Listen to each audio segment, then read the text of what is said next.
And I was shocked kasi if they are to file a case against me of cyber libel, bakit nila kukunin yung cellphone ko if they have the evidence? Kasi normal sa case, if you have the evidence, you have to show the court that you have an evidence and arrest me. Una yung warrant of arrest, ito baligtad. Inuna nilang kunin yung cellphone ko at PC ko, Grabe, no? personal computer ko sa bahay. They barge in at middle of the night Talagang gusto and nila refuse ipa ano me to rin have my lawyer vlogger. witness sa ginawa ng mga pulis. I have nothing against the police na bumarch because pumasok sa bahay ko kasi they are under the instruction of the big boss, lalo na ni General Torre na namimihasa na sa pag-violate ng mga people's right, mga basic rights. So si General Torre namimihasa na to silence anyone. If he can silence the KOJC, which is a very powerful group, a very big group, sino ba naman si Jun Abinis? Ordinaryong tao lang tayo. Naging lead convener ako sa Cebu Maisog Rally kasi talagang pagod na ako sa kalokohan ng gobyerno natin. Pero anong ginawa nila? The night before na mag-rally, pumunta sila 12 a.m. at saka yung style nila sa pag-search, it took them 4 hours. They really tried to parang wear me out. Kaya naman nilang kunin yung cellphone ko in 30 seconds eh. Tapos yung PC ko in maybe 10 minutes. But they have to probe yung cellphone ko, dina-download nila yung laman. I think pinano nila. Uh, tinatransmit nila sa Manila yung content ng cellphone ko without my authority. With my verbal disagreement, sabi ko, that is illegal. You have no right to tamper my cellphone, pero ginawa pa rin nila. Pumasok sila, kinuha yung cellphone ko, sinaksak sa laptop nila, dinownload yung mga laman. So basically, my cellphone was tampered. Dapat ebidensya yun eh. If I really committed a crime against General Torre na human rights violator, Tama. bakit kailangan nilang kunin yung cellphone ko, magkuha pa sila ng search warrant if they can just file directly a cyber libel against me if they have the evidence. So ang ginawa nila, they did a search warrant. They issued a search warrant in the middle of the night before the rally, knowing I was one of the core group, para lang hindi mapagbigyan ng mga Cebuano na makapag rally kasi yung mismong grupo ko sa lead convener puro volunteers. Tulad ngayon, hindi pa ako nakatulog kahit isang oras, kahit 30 minutes, hindi ako nakatulog. Kasi I feel violated, I feel harassed, I feel disrespected. And wala na ni paglaong nga nasod. They will harass anybody. If they will harass PRRD, if they will harass Inday Sara, sino ba? Kinsa man si Jun Abinis.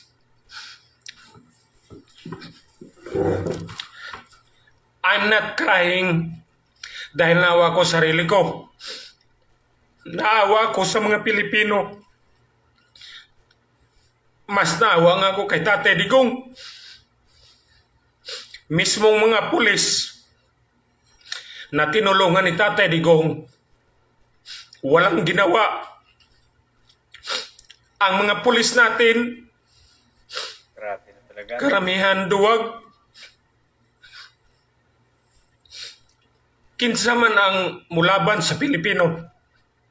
Dapat talaga baguhin ang Pilipinas. revolutionary na. Kada adlaw, gusto nila pildihon ang Duterte. Mismo si Sara niingon, gusto nila patyon si Sara. Ako, Jun Abinis, ultimo, pwede po ko nilang patyon. Ang harassment gahapon, wala rato.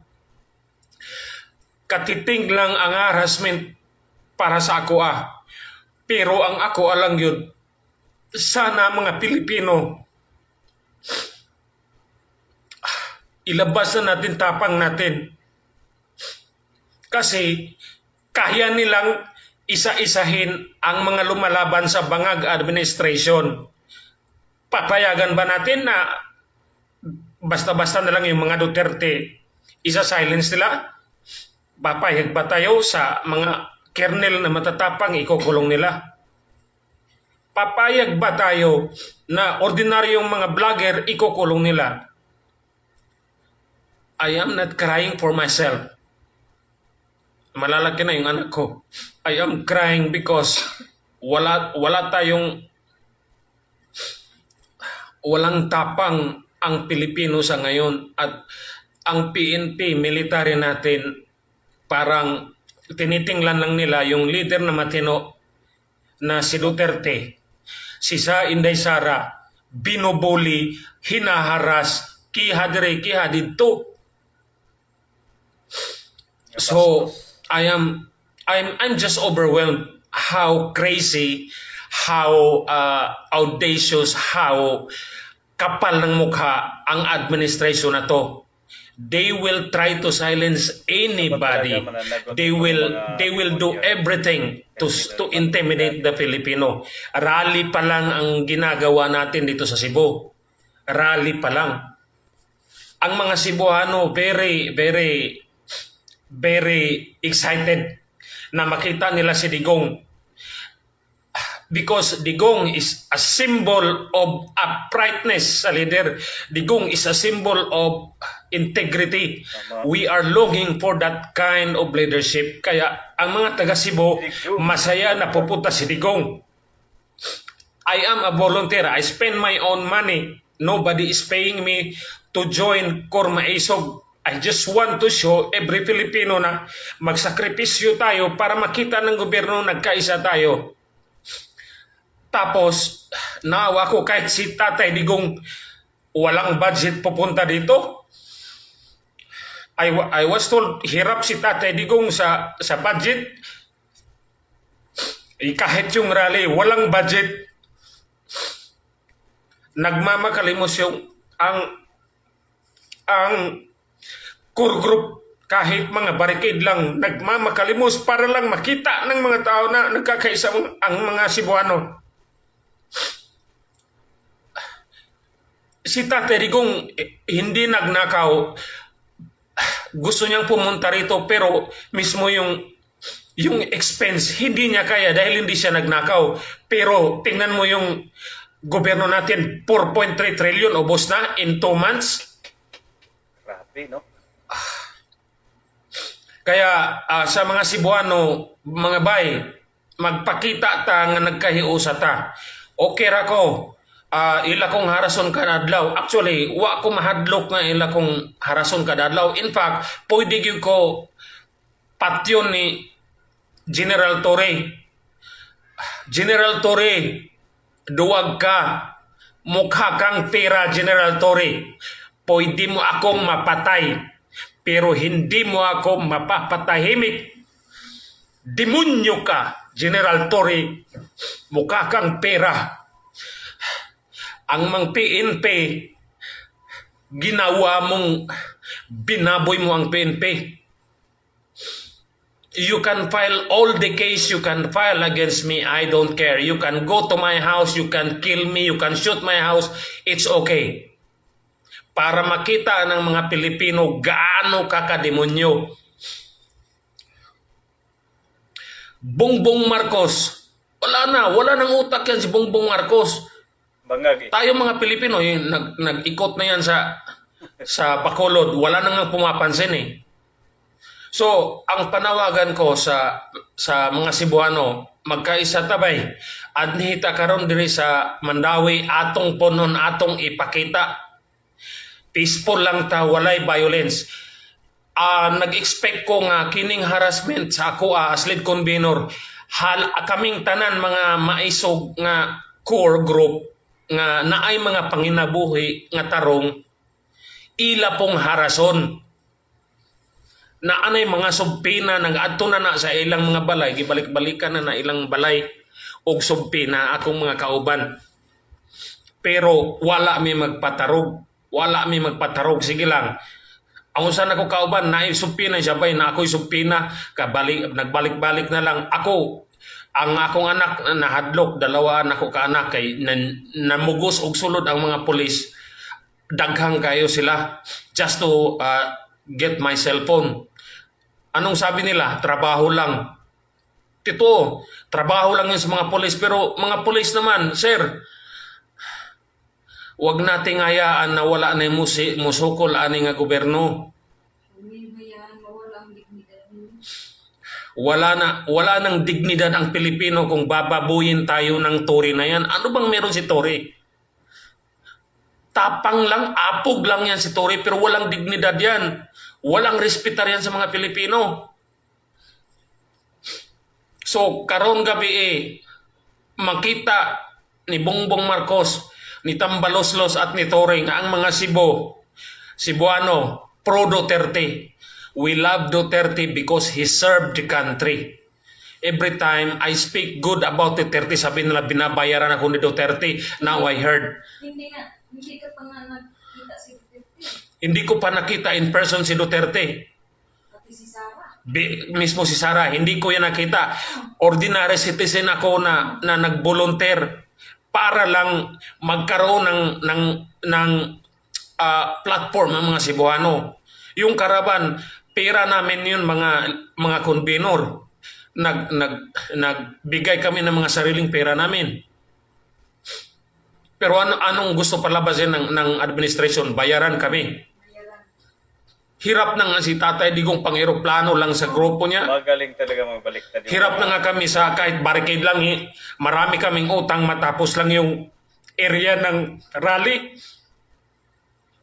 Gagawin ng lead convener kahit magkautang-utang kami para lang magkaisa ang mga Cebuano. Hindi kami pumunta sa mga may pera dyan. Hindi kami pumupunta sa politiko. Kahit magtanong ka dyan sa mga politiko, sinong hininga namin? Hindi nga namin pinapunta karami ng politiko na local Kasi ayaw namin sabihin na namumulitika. Laban ng mga Pilipino to. Araw-araw may namamatay na mga bata, mga babae, mismong mga pamilya, kinakatay ng mga tatay nila dahil sobra na dami ng adik. Tapos sasabihin nila Marbella Torre na less ang crime, 60% lower. This is my first live kasi talagang I cannot believe gaano kakapal, gaano ka-greedy, gaano kawalang hiya ang administrasyon na to.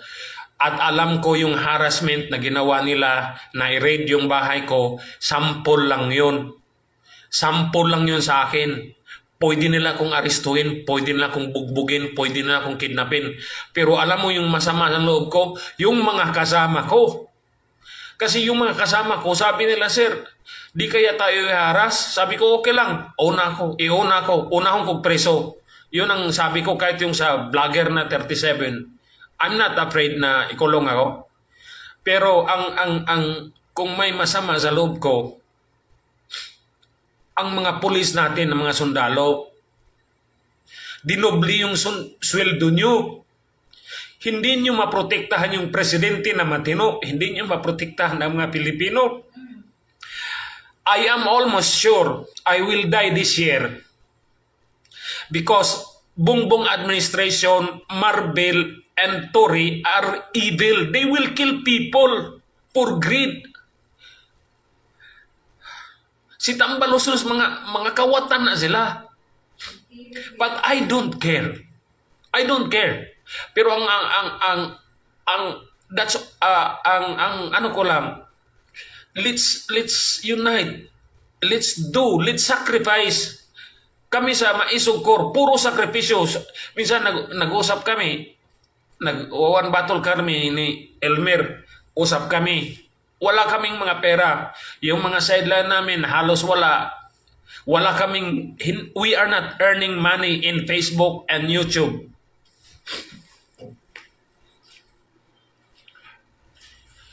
So, sa mga Cebuano, mga boss, mga bay, atong puno ng Mandawi, atong ipakita sa tibuok Pilipinas nga ang mga Cebuano tag pro Duterte dili tungod kay pro Bisa, pareho tang Bisa, pro Duterte ta because nang hanap ta og leader nga isog ug mo serbisyo sa tao. Mao na ako kanang protect inday, wa na kay lasi inday nako, wa na kay lasi Duterte nako, si Tatay Digong wa na nako na meet in person, pero I will sacrifice my time, my money, my effort, even my life para lang suportahan kay why halos isog sa Pilipino, mga Duterte na lang ang isog. Isog man sab ko, pero mas isog man yung Duterte mo. Bitaw nga, dapat ato silang suportahan. Si Tatay Digong wa na kusog. Mao bay paraliho na to. Unsa pa man gusto nato isulti ni Tatay Digong sa ato ang mga sundalo, mga pulis. Unsa man nga klase nga hangyo, anong klaseng pakiusap ni Tatay Digong para matauhan ng Pilipino? Anong klaseng pakiusap? Tama. I don't care. Sa akin, okay na, I decided to dedicate myself on advocacy for Philippines kasi wala na tayo pupuntahan ibang lugar, isa lang bansa natin. Pero sa mga pulis naman natin, grabe. Ang mga pulis, hinaharas yung matitinong tao. Pero yung mga adik, naglipa na sa lansangan. So, Dapat I think i-discover na that's my talaga message yung sa mga kami dito sa Luzon. Tingnan nyo ang Cebu, nagkakaisa kami. Kahit hinaharas kaming Maisog Core Group, it's okay. Patuloy kami. If one of us will die, that's okay. 120 million tayong Pilipino. Pwedeng pumatay si Bangag, si Tambaloslos, at si Tory. Pwede ang pumatay ng 10, pwedeng pumatay ng 100, pwedeng pumatay ng 1,000, pero 120 million tayong mga Pilipino. Payag na ako, una akong tirahin nila. Maligo na tayo. I live a full life. Hindi ako mayaman, but I have experienced life. Tama na yun sa akin. Pero ang masama sa loob ko, na parang nag-aantayan tayo, sino bang tatayo? Sino bang lalaban? Sino ba yung puprotekta? Puro na lang tayo Duterte. Puro na lang tayo Duterte. Kaya nga dito sa Cebu, nag-usap kami ng Maisog Core Group. Sabi ko, okay, let's elevate this movement. Kasi panalo tayo sa social media. Kaya nga tayo sinasilent eh. Hinaharas tayo. Pero yung social media can only do so much. The true thing that can make change is action. Kaya pupunta tayo sa kalsada. Kaya last Sunday nagkaraban tayo dito sa Cebu. At ngayon ngayon mismo I check parang umuulan. But I think Cebuano will still come. Pumunta nga si Tatay Digong kahit hindi na halos makalakad dito sa Cebu, pupunta pa rin yung matanda just to inspire us. From Mindanao to the airport to the rally. Kita mga Cebuano, dili ta makabaktas kutob Mandawi to prove ourselves nga nagkahiusa ta.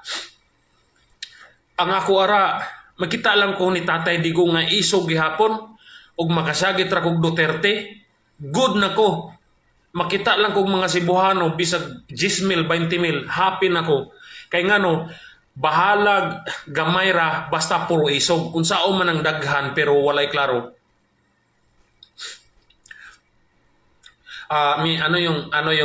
Sa media nga pala, maraming media na tumatawag sa akin, wala na yung number ko kasi kinuha ng ng pulis. Sila na ang access sa inyo. Oh, so wala na akong ano. So I have to use the ano yung ng itong account na to. May mga comment. I'll read some comment. Bring them on camera. Braille. Lahos tamandawin ninyo. Yo, Braille. Kita tayo. Ato ning chance.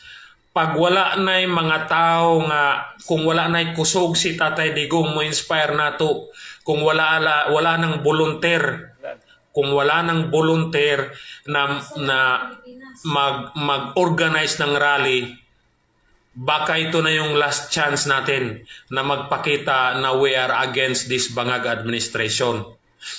So, sulitin natin. At sana buong Pilipinas susunod. Kasi pag marami tayong nag-iingay, marami ang ma-feel ni Bangag, ma-feel ni Tory na pwede nilang patayin ang mga maingay tulad ko, tulad ng mga maingay na 37 vloggers, pero hindi nila mapapatahimik ang mga Pilipino. Yun lang naman ang ano ko, yun lang naman ang advocacy ko. I do not intend to be someone big, someone even yung vlogging ko, I do not do live. I just write almost every week lang. Once a week lang ako nag-write. It just happened na yung mga sulat ko nagba-viral. But by profession, I am not a blogger. I am an accountant.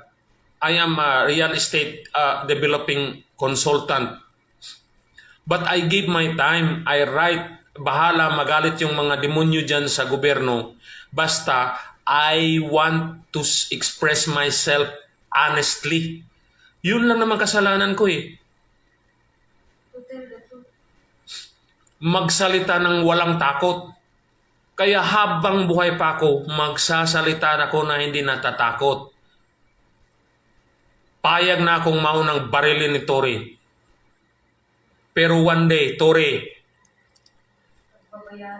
pagbabayaran mo lahat ng ginawa mo. Marami sa PNP ang galit sa'yo. Marami lang din takot sa'yo kasi demonyo ka. Pero never mind, you can kill me, you can harass me, you can arrest me, you can imprison me. But you cannot silence the whole Filipino nation. You cannot silence Cebuano nation, Cebuano people. Sana pumunta ka rito sa Cebu. Matapang ka lang eh kasi chief ka eh. Pumunta ka ng Davao, hinaras mo religious group, nagdala ka ng battalion of people. Samtang ang nagipang-kidnap. Habang yung mga kinikidnap, yung mga batang pinutulan ng ulo, wala kang ginawa. Tory, mukha kang pera, demonyo ka, criminal ka. Utang ina mo, Tory. You can file all the case against me. You can send your assassin. Go ahead. Alam nyo na yung bahay ko eh. Pag ako namatay, number 1 suspect si Tory. Kasi si Tory Verdugo. Si Tory, ano yan, parang asong ulol yan. Siya ang tumatrabaho sa kalaban ng bangag na administration. So, payag na ako. Ilan ba yung matatapang na mga Pilipino, na mga Cebuano? Isa na ako doon. Pero isa lang. Lahi nila pula. I-save mo to, i-save nyo or pag ako namatay, pag ako naging missing, si Tory ang primary suspect. He is using the whole PNP organization to protect bangag administration and to protect his own interest. Mayaman na yan si Tory. Super yaman na yan. Pag naging chief PNP yan, nako. Ang ihari niyan, mga kriminal din na mga pulis. yung mga nagsasyabo. Tingnan mo si Marvel, ini-encourage pa mga pulis natin. Hindi raw adik hindi raw lahat ng nagsasyabo adik. Gago ba naman?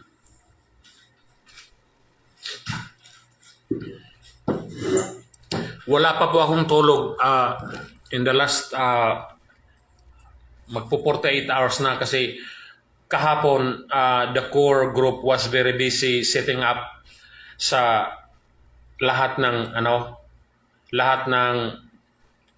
preparation sa stage, sa mga visitors, mga VIPs, at marami ding senatoriables na gustong pumunta dahil nakita ng mga senatoriables na ang mga Cebuano ay nagkakaisina. Nakita nila yung caravan na yung 200 plus na caravan dito sa Cebu, kahit hindi gaano na cover ng media, ay talagang very lively. Talagang the whole 4 hours na drive Duterte.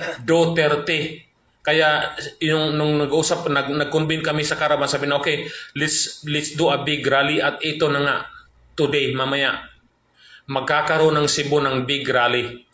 Uulan o hindi, pupunta ang mga Cebuano. Pupunuin namin yan. Ipapakita ng mga Cebuano nagkaisa tayo. Okay lang sa akin. Naharas na ako. Nawala yung wala na ang cellphone ko less than 1 year pa yon. Hirap pa ako bumili noon kasi more than 20, hindi naman ako mapera. May pamilya ako. May pinapaaral ako. So I have to save money. Kinuha lang. Yung GCash account ko, hindi ko man lang matransfer. Kinuha rin ng mga pulis. Yung BPI account ko na di ko alam kung may laman ba yun o wala. Pero bank account ko yun. Nasa cellphone ko. Hindi nila ako pinayagan na maano yung bangko, ma-close or ma-protect. So that's harassment. So ang PNP natin ngayon are now harassing people like me. Pero yung mga adik sa lansangan, yung mga killer sa lansangan, yung mga tulisan, walang nadakip. Tingnan niyo yung news. 'Di ba puro patay lang. Walang news na okay, nadakip na tong halos wala. Puro biktima, mga bata, matatanda, babae, mga asawa, yung mga helpless.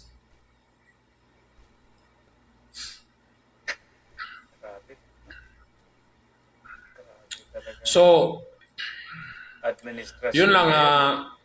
Walang pakialam. Sa bago lang tumingin, pinasok yung bahay ko ng alas 12 ng madaling araw, kinuha yung cellphone ko at meron silang search warrant. Ang nag-file ng kaso, si Torre. Cyber libel daw. Pero bakit kukunin pa nilang cellphone ko kung may ebidensya na siya? Ang alam natin sa prosecution, pag may ebidensya ka, you go to the court and file the case. Bakit pa kukunin yung cellphone ko at PC? Bakit hindi na lang siya nag-file agad at nag-ano ng warrant of arrest and show the evidence against me? Nag-fishing expedition pa si Torre against me. At isa pa, ang duda ko, he thinks I'm being financed by some narco or pogo. No way. Wala kang makukuha sa cellphone ko. I am an upright citizen. I am not into illegal activity. Maingay lang ako sa social media through writing. I do not even do live. And yung mga interview sa akin is just an invitation, but I do not present myself as I do not present myself as an expert. But since nakita nila na I have something to say, yun, na-invite ako ng media. And I thank media for that. Pero ang ginawa ni Torre ngayon, ang ginawa ng Bangag administration, they want to silence the Cebuano by harassing me para masampulan, para takutin yung mga Cebuano, especially yung core maisog ko. And they are spying on us. Pag may nangyari sa mga guest namin, guest list namin sa rally, lalo na kay Tatay Digong o mga senatoriable, cargo yan. Cargo yan ni Tory kasi siya ang nag gumamit sa cellphone ko. I am I am the lead convener. Andun yung mga sensitive information na how to protect our BVIPs, especially Tatay Digong.